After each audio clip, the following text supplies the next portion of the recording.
Nabi Allah Muhammad Sallallahu Alaihi Wasallam, pada keluarga, sahabat, dan kita sekalian sebagai pengikutnya, semoga tetap istiqomah menjalankan sunnah-sunnahnya hingga akhir zaman. Bapak Ibu dirahmati Allah Subhanahu Wa Taala, biar semangat, karena biasanya ketok habis makan itu kerjanya tidur, ngantuk. Maka harus kita semangat dulu, kita terbiar bersama. Biar ini haji sebenarnya sudah pulang nih ke tanah air. Hari ini sudah semua banyak ke tanah air. Jadi kita terbiar bersama biar fresh kembali. Walaupun kita belum berangkat, tapi insya Allah dengan talbiyah membuat semangat kita untuk beribadah. Ikuti saya pandu nanti sampai 3 kali sah. Labbaik Allahumma labbaik, labbaik la syarika laka labbaik, innal hamda wan ni'mata laka wal mulk la syarika lak. Labbaik Allahumma labbaik, labbaik la syarika laka labbaik,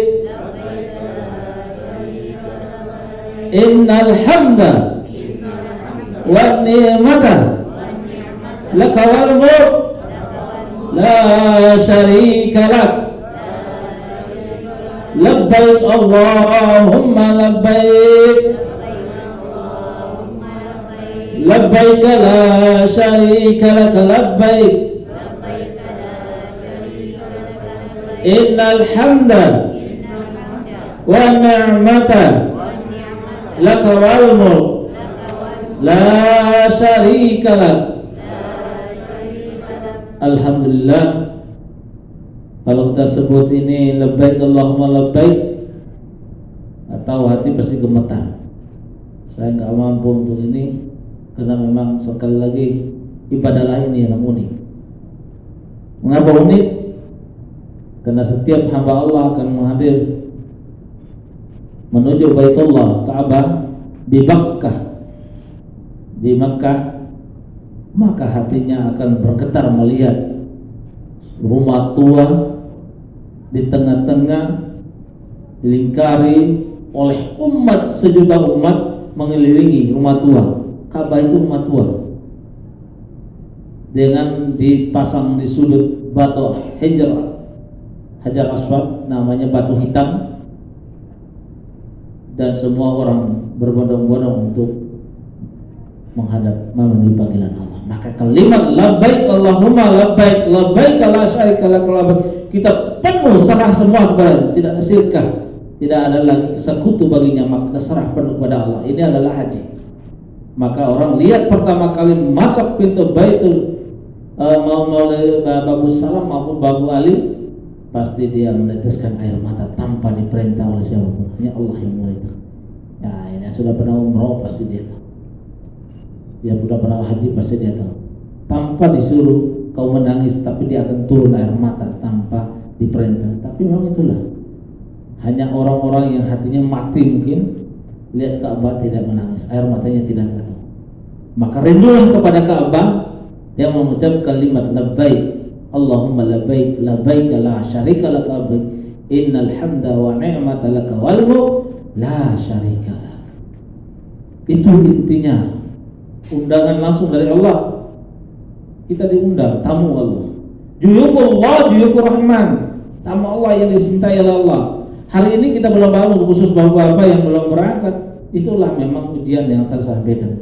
Tapi ingat, istiqomah, dalam komitmen, tetap berazam, mendoa kepada Allah bahwa kita akan memenuhi panggilan Allah kapanpun.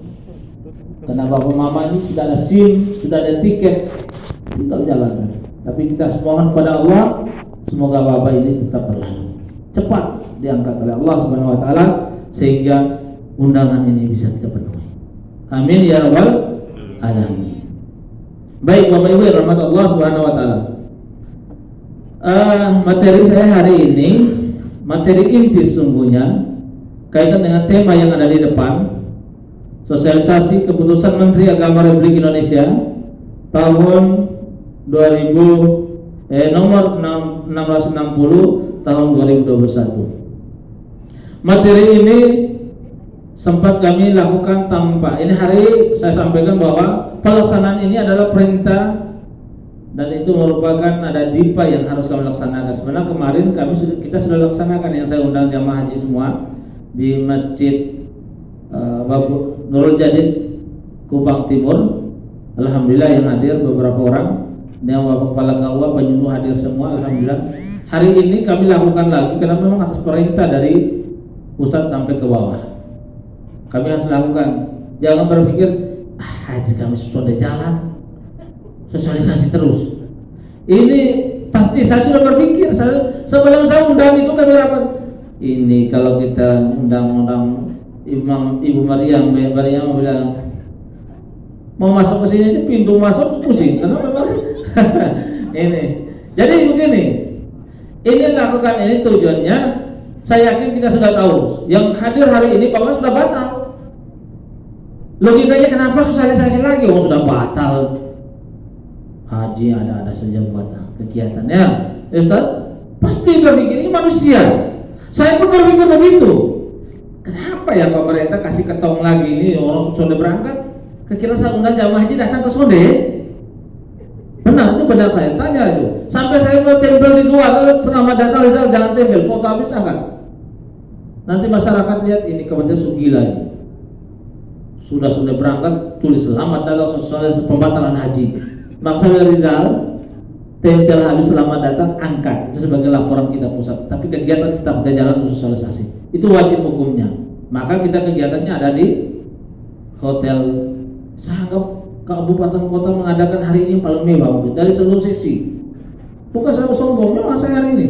Oh negara kasih uang kok, kenapa kita buat tempat yang ini? Ya kita harus ambil sesuai negara. Ini uang negara, bukan marhaban punya duit. Maka sosialisasi ini penting. Jadi kehadiran Bapak Mama semua yang kami undang itu bukan untuk Mama sendiri, bukan Bapak Mama sendiri, bukan Bapak Imam sendiri, untuk ketua MUI, bukan jamaah haji, tapi untuk tadi kepala kantor sampaikan. Untuk menepis isu-isu di luar bahwa kementerian begini-begini, inilah tujuan kami supaya saya yakin memang orang sudah tahu dan orang tidak akan tanya lagi, orang sudah pulang kan begitu dah.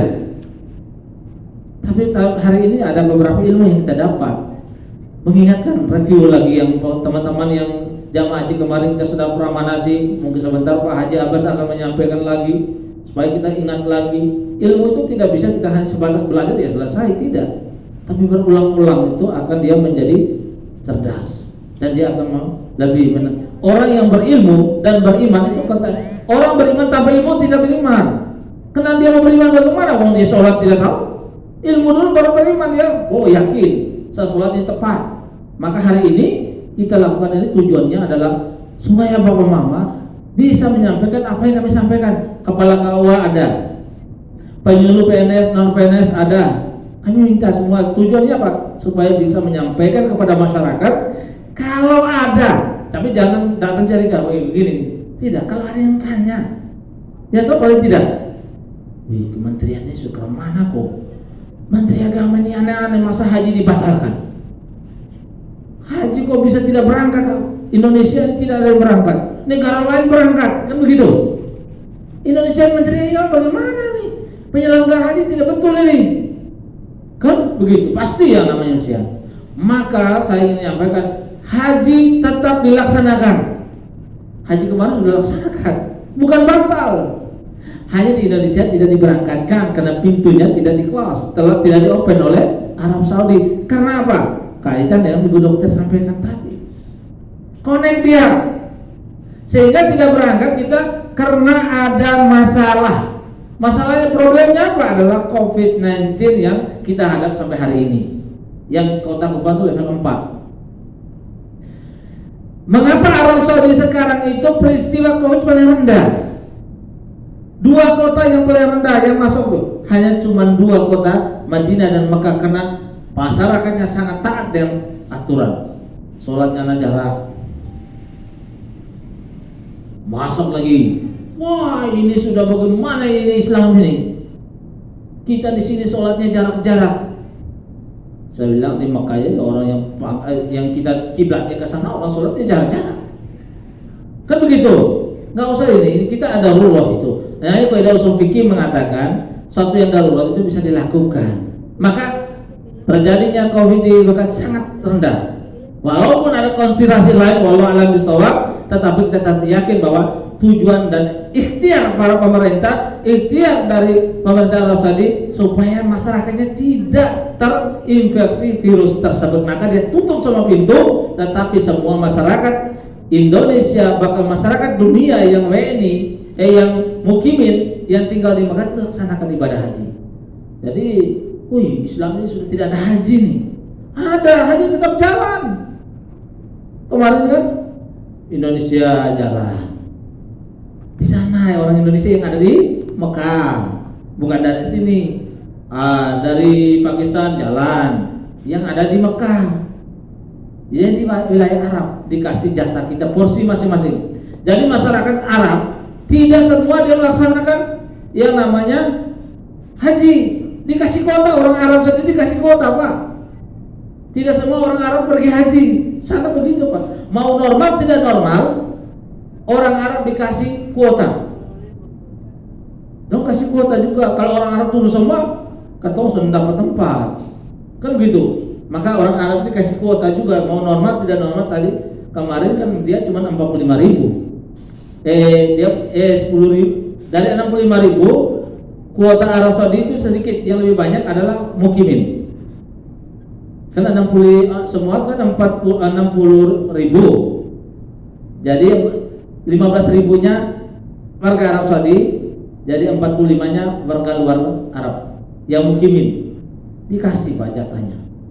Ini maksudnya. Hari ini kita sosialisasi tujuannya kita untuk mengetahui kaitan dengan mengapa pemerintah itu memutuskan untuk tidak diberangkatkan menuju ke Arab Saudi, karena memang ada pertimbangan-pertimbangan yang harus kita pahami bersama. Ini bahwa ibadah haji kewajiban bagi umat Islam baik secara material ataupun fisik. Material udah, fisik itu namanya istiqomah tadi yang disampaikan dokter. Kalau nggak sehat nggak bisa berangkat kan gitu. Kalau istiqomah, maka saya istilah ada istiqomah itu ada 3: maliyah, jasadiyah, ruhiyah. Istiqomah maliyah, istiqomah jasadiyah, istiqomah ruhiyah. Jasadiyah itu dia harus punya kekuatan fisiknya. Yang pertama maliyah dulu. Maliyah itu hartanya. Orang pergi, maka saya bilang tadi motivasi yang nggak punya harta apa, niat dulu. Nggak punya duit, makanya maliyahnya harus ada. Yang sudah daftar mau berangkat, maka dia sudah punya harta. Dia sudah punya duit, dia daftar dapat nomor porsi, itu namanya maliyah. Dan cara apa dapat maliyah itu? Dengan ikhtiar, berusaha, dagang, bisnis, PNS, macam-macam. Maliyah. Yang kedua jasadiahnya. Jasadnya harus kuat. Bagaimana dia bisa haji kalau jasadnya lemah, jantungnya nggak kuat? Kenapa di sana dia harus dengan fisik, ibadah yang pakai fisik itu haji. Kalau umroh enak, umroh itu rukunnya selesai sudah. Dari tawaf, mikot dari ambil ihram dari mikotnya, tawaf, sa'i, tahallul selesai. Kalau haji dia wukuf dulu. Dia di Mina dulu, di Musdalifah, di Mina lontar jumroh, tawaf lagi. Itu yang kalau haji dia kan ke Arafah dulu, wukuf, rukun-rukunnya. Dan itu butuh waktu, butuh fisik. Gak bisa, jasad dia harus kuat. Makanya di sini jasadnya. Jasad ini nanti berkaitan dengan ini COVID-19 itu. Kita sakit, kita COVID, bagaimana dia mau bisa berhaji? Nggak bisa. Minta maaf tadi Bu Dokter nggak jelaskan semua yang dia alami. Tahun kemarin kami itu yang paling parah sakitnya, paling banyak. Ada ini Pak Jamal punya, Ketua MUI punya orang Manggarai, minta pulang terus. Karena jasad dia nggak kuat, ruhiyahnya tambah lagi imannya. nggak punya iman. Sudah datang sana, mau tawaf nggak bisa, mau wukuf nggak bisa, lontar jumroh semua di badan. Pada usianya lebih muda daripada Jamal. Jenggotnya segini, minta maaf, tapi mintanya pulang terus. Orang Manggarai asli. Tadi beliau ada cerita lagi tertawa. Dia datang ke saya, dokter, gimana Ustaz, ini minta pulang terus. Saya bilang, kasih infus saja dia itu. Dia tidak mau makan infus, tapi pegang infus teriak mau pulang. Pegang infus keliling-keliling kayak orang stres. Karena jasa dia dan ruhianya sudah tidak baik, kacau. Bagaimana dengan kondisi pandemi kemarin? Ya Allah, bagaimana ya? Kalau seandainya ini kemarin jadi dengan protokol yang begitu ketat, saya nggak bisa bayang sama bibi. Haji Ghazali yang saya konfirmasi, bagaimana sholat 5 waktu ini? Aduh, Arab Saudi di Mekah ini masuk tuh pakai chip pak. Mau sholat isya, isi dulu di Android, tetet daftar. Kayak kita mau pesan tiket sama Ustaz. Haji Ghazali yang 2 tahun di Arab Saudi, Mekah, yang biasa bawa kita, atur kita, urus kita tuh beliau. Jadi dia bilang kalau kita mau sholat subuh jam pagi itu subuh pas sebelum subuh sekitar jam 10-11 ke atas kita sudah isi data melalui Android dengan aplikasi yang dikasih Arab Saudi. Kalau dia tolak berarti seatnya full. Dari pak kayak pesawat kalau kita pesan tiket melalui travel atau traveloka, kita masuk, waduh seatnya tinggal 2. Kalau 2 sudah terisi, 1 mau masuknya nggak bisa. Sholat sekarang di sana begitu, sampai segitunya aturannya. Dan bagaimana kalau jamaah haji kemarin ada yang sudah skenario yang dibuat oleh pemerintah, kalau 50%, kami sudah sampaikan waktu saya di asrama haji di Lasiana ya, 50% ke jamaah haji, 30%, 20%, 10%, dan 5%. Kalau itu terjadi jalan, saya nggak tahu cara ibadahnya bagaimana. Katanya masuk di Masjidil Haram cuma 3 hari selama musim haji. Gimana ya? Kalau masuk segitu, ibadah tidak maksimal. Jadi antara pemerintah Indonesia dengan Arab Saudi punya aturan. Jadi kita mau terobos masuk, nggak bisa pak, aturan udah tutup. Kita paksa pun. Contoh kita ke hotel gini, kamu tidak punya pernah di booking, dikasih nggak mungkin kasih pak. Contohnya begitu. Kita masuk hotel sini, mau masuk ke kamar hotel, tapi belum di booking nggak akan dikasih oleh pihak hotel. Itu logikanya begitu. Sama kita ke Arab Saudi. Maka sini pemerintah berpikir panjang. Ini kaitan dengan menimbang masalah ini harus fisik. Fisik itu kaitan dengan kesehatan, keselamatan dan keamanan jamaah haji. Terancam dengan adanya pandemi COVID ini. Kecuali idenya kita yang berpikir sendiri dengan idenya Arab Saudi connect dan sudah kita ikut masyarakat Indonesia yang punya mau pergi semua Bagaimana dia menyelamatkan? Dia sebagai pemimpin dia akan menjaga umatnya, masyarakatnya bagaimana baldatun thayyibatun dengan cara fisik yang namanya kesehatan. Maka pemerintah Indonesia tidak bisa. Maka kalau kita aduh di sana belum buka, kita mau konfirmasi para delegasi kita, para duta kita, duta besar yang ada di sana sudah berulang kali minta sampai sekian persen pun tidak dikasih, sampai jatuhlah kita tidak berangkat sekarang sudah 2 bulan. Maka ini kita ulang supaya kita sama-sama mengetahui COVID ini yang membuat kita tidak jadi berangkat. Ini dunia kejadiannya. Pemerintah bertanggung jawab menjaga dan melindungi warga negara baik di dalam maupun di luar negeri. Jadi sedemikian rupa pemerintah ini mengurus kita yang pergi haji. Tidak seperti negara lain. Negara lain minta maaf. Nanti Pak, Ibu Bapak tahun depan insya Allah berangkat. Kalau di Mina, di Arafah, jangan tidur di dalam tenda terus, keluar jalan-jalan. Mengapa ada yang diganggang? Ada di lorong, kalau di Mina ada kolong jembatan orang-orang itu ternyata mereka tuh liar, tidak diurus oleh pemerintahnya. Maka polisi dan askar dari sana sudah bergerak siap. Ibu Haja, kalau sudah ada askar datang itu di Mina di tenda ini terlihat sudah siap-siap melari, kira.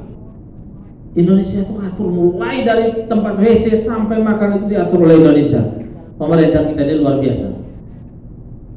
Ini yang perlu kita, kalau kita ngomong tegas seperti ini, karena memang kenyataan yang kami alami. 2 kali saya laksanakan tugas itu, saya tahu persis ternyata pelayanan. Ya siapa yang lain? Kita yang diberi tugas itu, dan diatur oleh pemerintah kita yang sudah kerjasama dengan Arab Saudi yang luar biasa. Karena jamaah haji terbanyak sedunia adalah Indonesia, 221.000. Jadi kalau di sana kita jangan kaget kalau sana umur bahasa Indonesia, di sini bahasa Indonesia memang